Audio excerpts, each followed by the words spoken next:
जे आ भागा बाऊ गुरु शरण में अइबे ना कहुए। जे आ भागा बाऊ गुरु शरण में अइबे ना कहुए। ए जी बिना गुरु के ज्ञान केहू के भइबे ना कहुए। बिना गुरु के ज्ञान केहू के भइबे ना कहुए।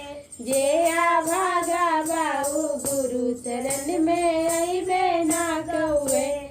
जे आ भागा बाऊ गुरु शरण में अइबे ना कहुए। पहिला ज्ञान